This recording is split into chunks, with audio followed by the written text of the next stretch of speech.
에스더서 1장 1절부터 16절까지의 말씀을 읽고 제가 말씀 나눕니다.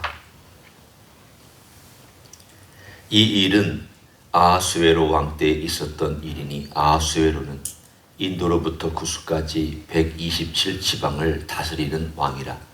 당시에 아하수에로 왕이 수산궁에서 즉위하고 왕 위에 있은 지 제3년에 그의 모든 지방관과 신하들을 위하여 잔치를 베푸니 바사와 메대의 장수와 각 지방의 귀족과 지방관들이 다 왕 앞에 있는지라.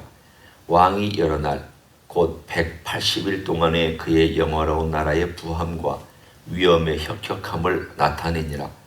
이 날이 지남에 왕이 또 도성 수산에 있는 귀천간의 백성을 위하여 왕궁 후원들에서 7일 동안 잔치를 베풀세 백색, 녹색, 정색 휘장을 자색하는 배줄로 대리석 기둥 은고리에 메고 금과 은으로 만든 걸상을 화반석, 백석, 운모석, 흑석을 깐 땅에 진설하고 금잔으로 마시게 하니 잔의 모양이 각기 다르고 왕이 풍부하였으므로 어주가 한이 없으며 마시는 것도 법도가 있어 사람으로 억지로 하지 않게 하니 이는 왕이 모든 국내 관리에게 명령하여 각 사람이 마음대로 하게 함이더라. 왕후 와스디도 아하수에로 왕궁에서 여인들을 위하여 잔치를 베푸니라.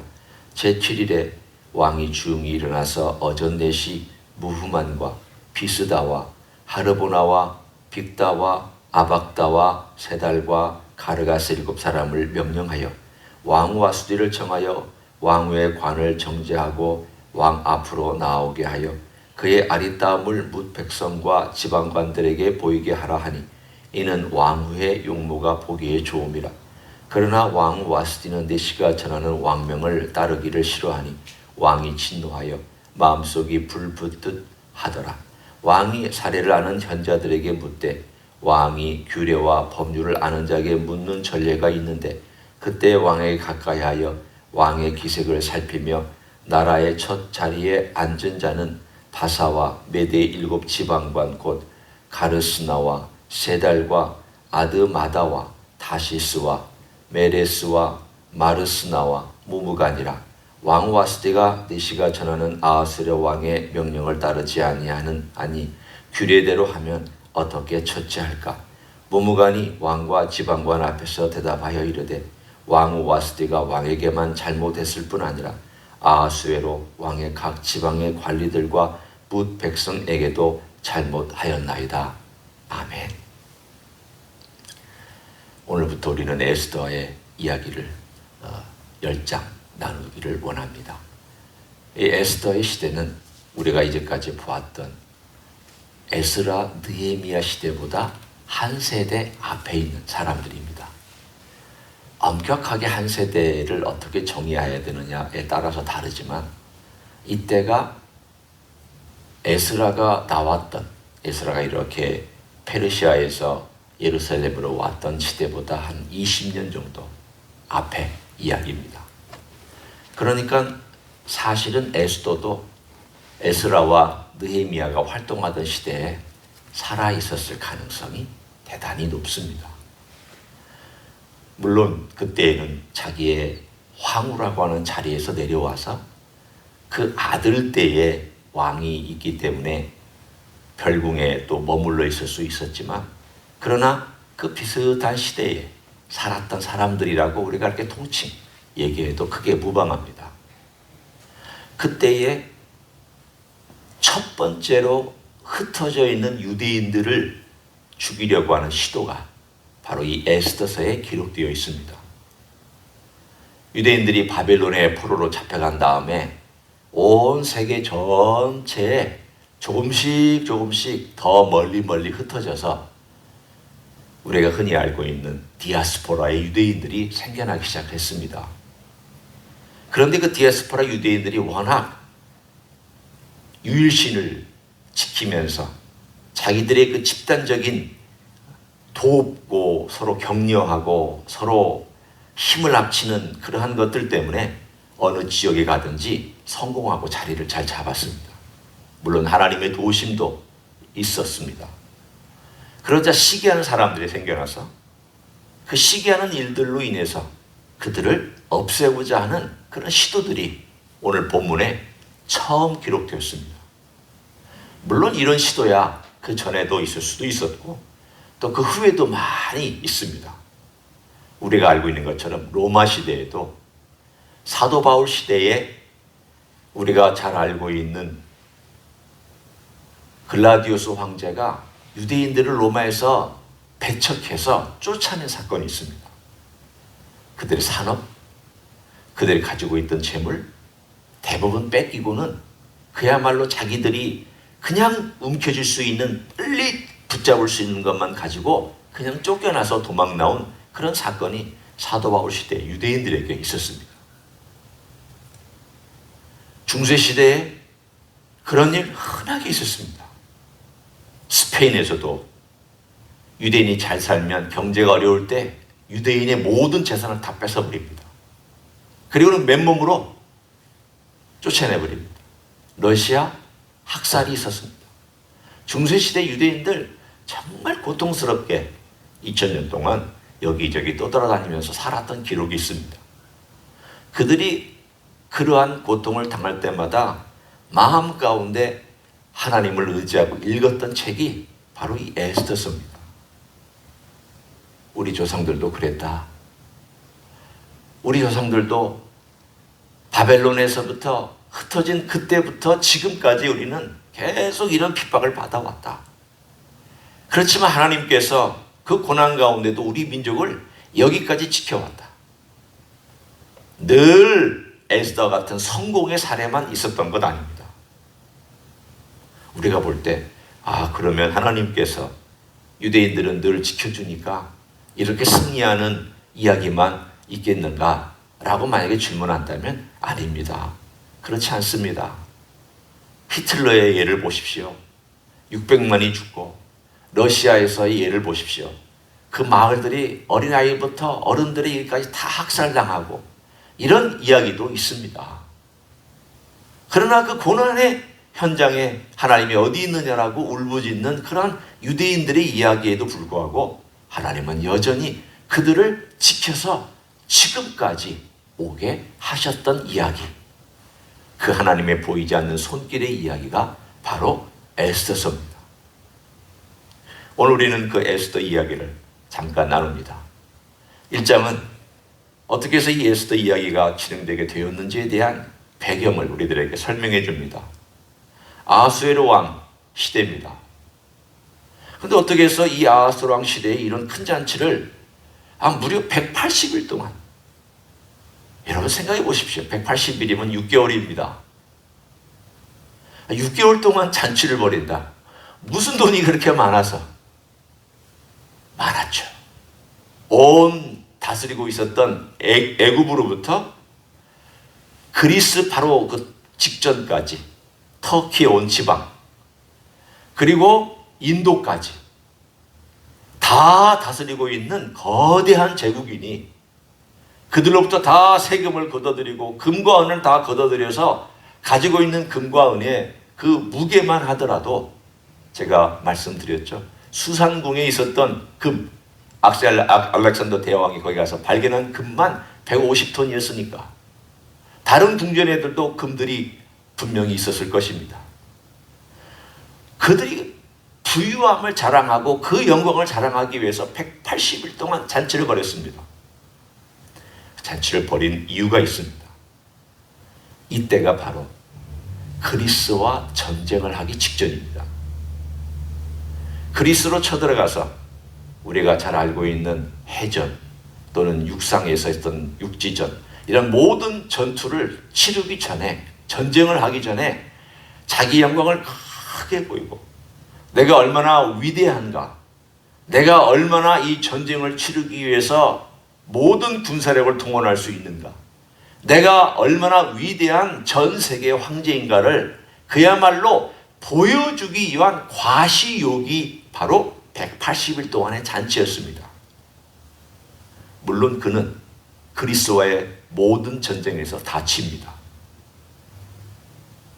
우리가 알고 있는 마라톤이 생겨난 그때가 바로 요 시대입니다. 42km 달려와서 우리가 이겼다라고 알려주던 그 이야기가 바로 이 시대에 일어났던 이야기입니다. 우리는 마라톤 그러면 그리스 쪽에서 이야기를 듣고 있지만 우리의 이 이야기는 페르시아 쪽의 이야기를 우리는 지금 하고 있는 셈이죠. 마지막 일주일 동안 모든 백성들, 수산궁에 살고 있는 수산에 살고 있는 모든 백성들, 거지들까지도 다 와서 궁에서 마셔라, 먹어라. 그래서 궁을 오픈했습니다. 그리고 나서는 마지막 날 이 황제가 건하게 취해가지고 와스디를 불렀습니다. 정죄하고 모든 백성들 앞에 한번 당신의 그 아리따움을 보여줘라. 내가 어떤 왕인지 나로 하여금 내가 자랑 좀 하게 하라. 그래서 내시를 보내어서 그 왕후를 청했는데 왕후가 싫어했습니다. 성경에는 왜 싫어했는지에 대한 얘기 나오지 않습니다. 우리는 다만 추측할 뿐입니다. 아마도 왕후가 내가 왜 그 거렁뱅이나 일반 백성들 앞에까지 나가서 내가 내 모습을 보여야 됩니까? 나는 그런 일 싫습니다. 나는 왕궁에서 살았던 황후요. 나는 그렇게 허름한 백성들 앞에 그냥 내 모습을 보여주기 위해서 정죄하고 와야 될 정도까지 그렇게 시간이 많은 사람이 아닙니다라고 아마도 그렇게 얘기하면서 거절했을 것입니다. 오늘 그런데 그것 때문에 이 왕이 화가 났습니다. 그리고 오늘 우리가 읽은 것처럼 이거 어떻게 하면 되겠느냐 그랬더니 그 옆에 모시고 있었던 그 당시의 지혜로운 통치관들 사람들이 대표로 말하기를 이것은 왕을 무시한 것만이 아닙니다. 왕을 따르고 있는 모든 백성들과 지방관들과 통치자들 그리고 심지어는 한 가정의 가장들까지도 이 일로 인하여서 무시당하고 어려운 일이 생길 수 있습니다 라고 하는 이야기로 1장의 이야기가 완전히 거대한 이야기로 흘러가 버리고 맙니다. 작은 한 이야기가 전 세계 이야기로 흘러가 버렸습니다. 오늘 우리는 이 1장을 보면서 어떤 느낌과 어떤 교훈을 받을 수 있습니다. 오늘 1장을 보면 하나님 나오지 않습니다. 에스더서에는 하나님의 이름도 나오지 않습니다. 하나님은 다 뒤에 그 어떤 인간의 일들의 뒤에 다 숨어 계시는 분으로 나타나시지 않습니다. 왜 의도적으로 하나님의 이름이 나오지 않을까? 그는 우리들에게 이 이야기를 통하여 보여주는 메시지가 있습니다. 하나님께서 하시는 모든 일을 우리가 다 알지는 못한다. 아는 것도 있지만 많은 일들, 대부분의 일들은 우리가 모른다. 더더군다나 어떤 사건의 시작이 어떻게 흘러갈지, 어떤 방향으로 어떤 과정을 거쳐서 어떤 결론에 이를지 인간은 모른다. 우리는 모른다. 그러나 하나님은 이 모든 과정이 우연 같지만 이 우연조차도 하나님의 손길 아래 있고 하나님의 모든 만지심 아래 있다. 우연이란 없다. 하나님께서 역사하시는 역사 현장이다. 이 이야기를 어떻게 우리가 알고 있습니까? 우리는 지나갔기 때문에 하나님이 이렇게 행하셨다는 것을 기록한 자를 통하여 하나님의 성령의 영감으로 우리에게 이 사건을 알려줄 뿐입니다. 그러니까 우리는 지나고 나니까 하나님께서 그때에 아수르 왕 때 와스디란 사람이 이렇게 거절했고 아수르가 화를 내서 그 일이 일파만파 커졌고 커진 다음에 그 신하들이 와서 이 왕후 폐위시켜야 됩니다 라고 얘기한 이야기로 거침없이 흘러갔는데 이 흘러간 이야기를 가만히 들여다보고 있으니까 이 하나님께서 이 와중에 손대고 계시는구나. 하나님이 그러면 왜 손을 대고 계실까? 이 모든 역사는 하나님의 역사예요. 이 모든 일들은 하나님의 손길 가운데 빠져나가는 일이 하나도 없는데 주님께서는 왜 이렇게 일하실까? 우리 질문을 해봐야 됩니다. 분명히 우리 예수님께서도 이 땅에 오셔서 하나님의 손길에 대하여 언급하신 내용이 있습니다. 참새 둘이 한 아사리온에 팔리는 것이 아니냐. 참새가 포수에게 잡혀서 조그만한 동전 하나 내고 그 2마리를 사가는 가난한 사람의 입속에 들어가는 일조차도 하나님께서 허락하지 아니하면 일어나지 않는다. 우리는 그것을 한번 고지고대로 그대로 가져와서 오늘 이 일에 대비해 보기를 원합니다. 왕이 화가 난 것과 이 와스디가 거절한 것과 신하들이 그 일에 대하여서 이렇게 해야 됩니다라고 말한 것과 그리고 나서 나중에 에스더가 등장하는 이 모든 일의 과정 하나하나는 그야말로 촘촘히 짜여져 있는 각본 같습니다. 감독이 그 하나하나의 동선을 다 체크하고, 자, 배우 A는 여기서부터 여기까지 움직이시오. 여기 와서 이렇게 말하시오. 그 대사는 대본에 있어. 대본은 이렇게 얘기를 하시오. 물론 당신이 그 대본의 이야기를 조금 각색할 수는 있지만 큰 줄거리는 이것이요. 그리고 그 다음 배우는 이렇게 등장하시오. 이러한 모든 각본과 이러한 모든 것들이 너무 촘촘하게 세밀하게 준비되어서 이 모든 것이 하나님의 목적을 이루어가는 데 다 사용되고 있다는 이야기를 오늘 여기서 마치 스테이지 위에서 진행되는 큰 이야기로 우리들에게 전달해주고 있습니다. 누가 감독이냐? 하나님. 누가 이 일의 모든 것들을 주관하시느냐? 하나님. 보이지 않는 손길로 은밀하게 역사하는 분이 누구냐? 하나님. 그러면 이 일은 무슨 목적을 위해서 그렇게 하는 것이냐?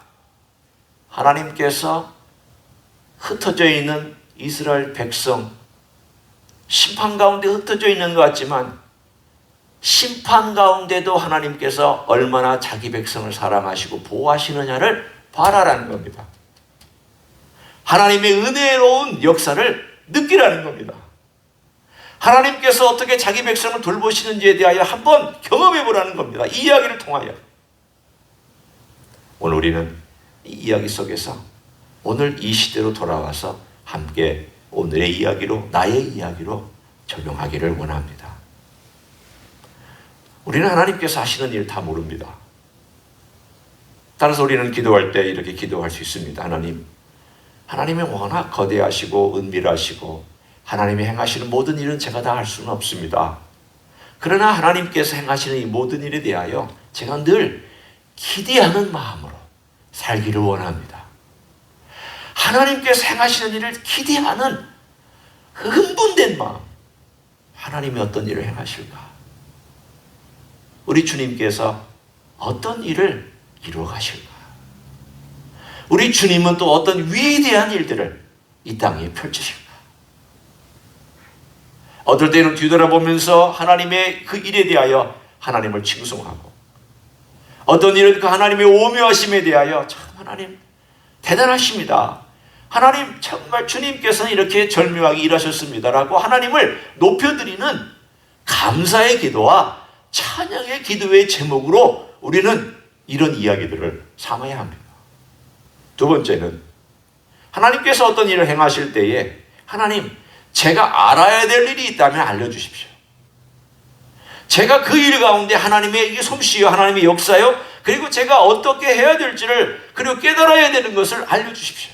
하나님께서 어떤 때에는 고난을 통해서 우리들에게 메시지를 전달할 때가 있습니다. 어떨 때는 하나님께서 우리의 삶 가운데서 사람을 만남으로 인해서 그 사람의 이야기 속에서 탁 하고 깨우쳐 주실 때가 있습니다. 어떨 때는 그냥 지나가는 생각이 내 마음속에 콱 하고 박혀서 하나님께서 혹시 이렇게 하라고 하시는 건 아닐까? 때가 있습니다.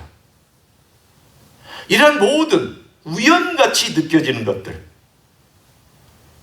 우연처럼 지나가는 것들, 어떻게 생각하면 내 삶 가운데서 그냥 뭐 그럴 수도 있는 거지, 일어날 수도 있는 거지, 뭐 내가 굳이 이런 걸 가지고 무슨 메시지를 생각해야 돼? 그냥 평상시에 있는 일인데, 아프은 거야. 뭐 몸이 약하면 아프고, 뭐가 잘못 때문에 아프고 바이러스 때문에 아프고 혹은 여러 가지 환경 때문에 아프고 이런 것 때문에 아픈 거지 뭐 내가 이런 것 때문에 하나님의 메시지를 생각해야 돼?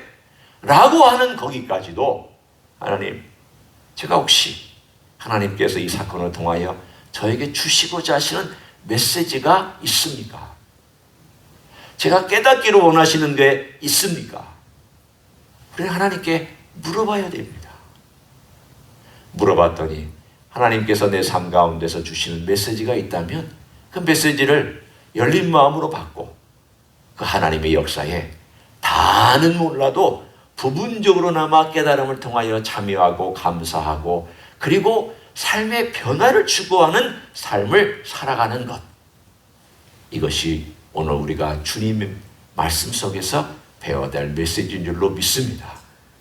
오늘 하루 평범한 일들, 우연 같은 일들, 그런 일들 속에서 우리 주님이 인도해 가시는 솜씨를 경험하고 주님을 깊이 만나시는 여러분 되시기를 예수님의 이름으로 간절히 축원합니다. 기도하겠습니다. 하나님 아버지, 고맙고 감사합니다. 주님은 크신 일을 행하신 주님이십니다. 우리가 볼 때는 우연 같고 우리가 볼 때는 어쩌다 일어난 일같이 보여지는 것조차도 주님의 손을 떠난 일이 없고 주님의 다스림을 벗어난 일들이 없음을 분명히 믿습니다. 주님의 선하신 손길 아래 또한 주님의 백성들을 다스려 주시며 보호하시며 인도해 주십니다. 주님의 눈동자처럼 사랑해 주시고 주님의 눈동자처럼 보호해 주시는 하나님의 백성이 된 것 감사를 드립니다. 어떻게 해서 이런 놀라운 보호를 받게 되었는지, 어떻게 해서 이런 놀라운 은혜를 입게 되었는지, 어떻게 해서 이러한 하늘과 땅에 이런 축복을 받게 되었는지 주님께 영광을 돌려드립니다. 감사를 올려드립니다. 주님의 이름을 찬송합니다. 오늘도 우리에게 일어난 모든 일들 속에서 주님의 은혜와 사랑을 깊이 체험하며 살아가는 하루가 될 수 있도록 축복하여 주시옵소서. 이제는 우리 구주 예수 그리스도의 은혜와 하나님 아버지의 극진하신 사랑과 성령 하나님 교통하심의 역사가 오늘도 우리 주님의 인도하심을 따라 주님의 보이지 않는 손길을 따라 오늘도 걸어가며 감사하며 느끼며 살기를 소원하는 이 자리에 참여한 모든 종들 위에와 주임디 히스교회 위에와 이민교회들과 한국교회들과 선교사님들 위해 이제로부터 영원히 함께 하실지어다. 아멘.